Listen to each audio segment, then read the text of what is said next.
mabibigyan ng kabog sa dibdib at takot ang lalaki sa salitang ito.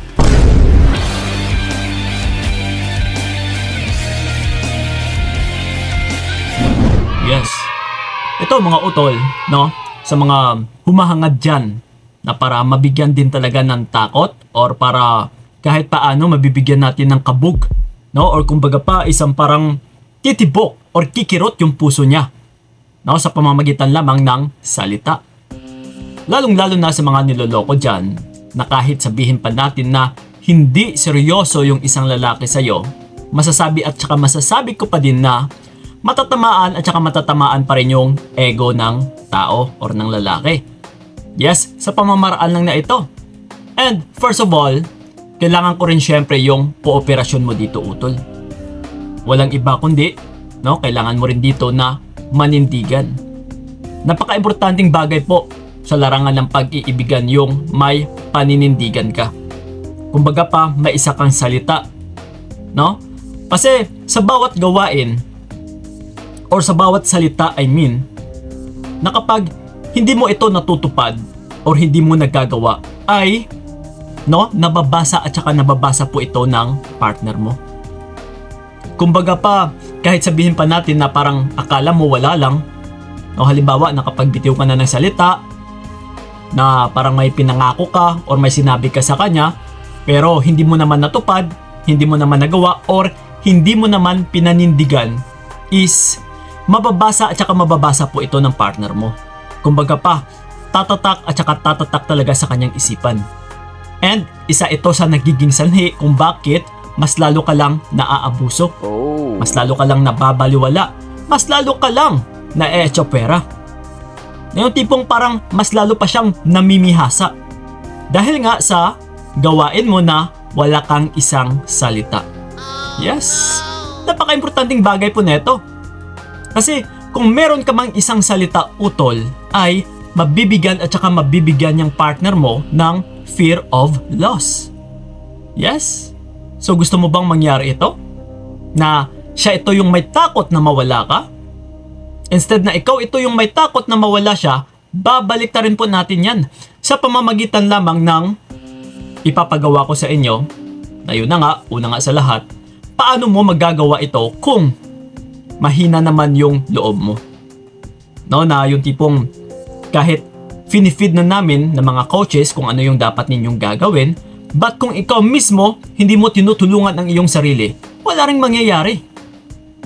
No, so kahit sabihin pa natin na kilalang kilala ka na ng partner mo, na wala kang isang salita, na wala kang word of honor, no, yung tipong parang kahit sa mga kung ano man yung mga binitawan mong salita sa kanya, and then nilamon mo lang din naman ito dati, no?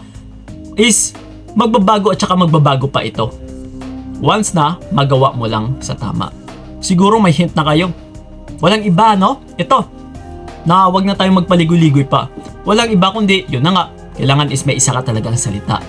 Sa pamamagitan, no, kapag yung partner mo ay binabaliwala ka na, nahihirapan ka na, nasasaktan ka na, wala kang peace of mind, ito, trust me mga utol, mapaseryoso man yung lalaki sa'yo o hindi, matatamaan at saka matatamaan natin yung ego niya dito. Sa pamamagitan lamang ng salita na walang iba kundi, try mong sabihin sa partner mo na, ayaw ko na, tapos na tayo. Yes, subukan mo yan utol, no? And again and again, like I said, once na sinabi mo ito, kailangan mo itong panindigan. Ito kasi mga utol, no?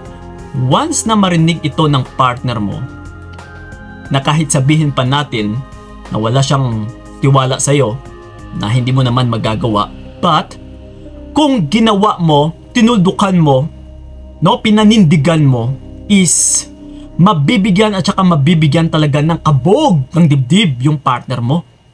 Kumbaga pa, mabibigyan siya ng takot. Uy, teka lang, parang totoo na to ah. No, parang ginagawa niya talaga. Yes. So kapag ganito utol, yung pagkakakilala din ng partner mo sa'yo na may isa kang paninindigan, na may isa kang salita, is pagdating ng panahon na kung sakali na magkabalikan man kayo, ay magkakaroon at saka magkakaroon na ito ng fear of loss sa'yo. Kumbaga pa, magkakaroon na siya ng takot na mawala ka. Yes. So that's why, no? Gawin nyo lang ito. Subukan nyo talaga. Kung gusto ninyong mabahala yung partner ninyo. Kung gusto ninyong maapakan yung ego niya. Kung gusto ninyong maapakan din yung pride niya. Kasi, kahit hindi man yan seryoso utol, ito yung palagi ninyong tatandaan. Wala pong tao na nagugustuhan yung inaayawan siya. Oh. Yes. Kahit hindi man siya seryoso sa'yo, pero kung ikaw mismo inaayawan siya, matatamaan at saka matatamaan pa rin natin yung ego ng taong ito. No, kumbaga pa, biruin mo kahit hindi siya seryoso sa'yo pero inaayawan mo siya.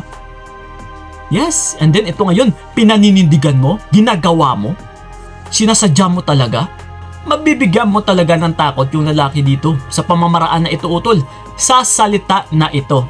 So that's why, pagdating sa salita, napaka-importanting bagay or napaka-mahalagang bagay na meron ka talagang paninindigan. No, kailangan kung ano yung mga binitawan mong salita is ginagawa mo. No? Sa unat sa pool pa lang, once na pumasok ka sa relationship and kung ganito ka na may isa kang salita, tandaan ninyo utol hanggang sa ngayon is nanginginig at saka nanginginig po yung partner mo sa'yo. Alam mo kung bakit? Kasi once na may binitawan kang salita sa kanya, hindi ka nagdadalawang isip kundi sinasadya or tinutuloy mo talaga or ginagawa mo talaga. So biruin mo yun. No, once na makilala ka ng partner mo na ganito ka pala, no, asahan nyo utol. Once na ganito ka, maggugustuhan at saka maggugustuhan mo talaga yung resulta. Yung tipong ikaw dito yung dominante. No, ikaw dito yung susundin niya. And siya ngayon is magiging submissive. Kasi wala hindi ka natitinag. No, kahit tinatakot ka pa niya. Yes, kahit ginagawa niya rin na umatras sa'yo. Kasi ito asahan ninyo. Na once na binitawan ninyo yung salitang ito, siguro, alam nyo na rin kung ano yung magiging response ng mga partner ninyo. Siyempre, walang iba kundi matapang-tapangan. Okay, sige, kung ayaw mo sa akin, edi wag. Lalong-lalo na kapag basang-basa ka na niya, na wala ka namang isang salita. So, asahan mo na ito at ito talaga yung matatanggap mong response galing sa kanya. Pero, no, mas lalo talaga siyang magagambala kapag tinuloy mo. No, kapag ginawa mo talaga. So napaka-importanting bagay po once na may paninindigan ka. And ito rin mga utol, dito rin natin malalaman, no? Kumbaga pa yung side effect nito is dito natin mas lalong malalaman kung gaano ka kahalaga sa taong ito. Yes, bilang kayo no ng mga kababaihan, may right din kayo na magsalita ng ganito, lalong-lalo na kapag nahihirapan na kayo. So once na binitawan mo yung salitang ito, kumbaga pa, ito yung last resort natin. Ito yung pinakahuling barahan natin. Dito natin malalaman kung may feelings or meron talagang pananaw or pagmamahal yung lalaki sa'yo. No? Kasi kung hahabulin ka man niya, nagmamakaawa siya sa'yo, yes, dito natin mapapatunayan na may pagmamahal talaga siya. Pero kung hindi man, umatras siya, mas lalo pa siyang lumayo, and then siya pa ito yung nagpapahabol. Yes? So, ano pa yung rason kung bakit tayo mananatili or hahabulin yung tao na ito na hindi ka naman pala mahal? Perfect! But, kahit sabihin man natin na hindi kami na mahal, kaya nga siya umaatras kasi natamaan natin yung ego niya. Kasi nga hindi naman pala siya seryoso, pero nabisto mo. Okay? Sa pamamagitan lang talaga na dahil inaayawan mo. Okay? So yun po mga utol sana'y klarong-klaro sa inyo, and then sa mga gusto ako makausap one-on-one, PM nyo po ako sa aking FB page na Payong Kaibigan ni Kiko. Mag-usap-usap tayo doon. And yes, sa may mga katanungan man dyan about sa video na ito, you can leave a comment lang dyan sa ilalim and magre-reply po kami, lalong-lalo na sa aming pinaka-latest na upload sa YouTube channel. So yun lang po. Maraming salamat. So ingat kayo. God bless and babu! Hanggang dito na lamang kung nakayanan ko, nakawangan ang naranasan ko, bibitawan para malaman mo ang sayang na pinaglaban.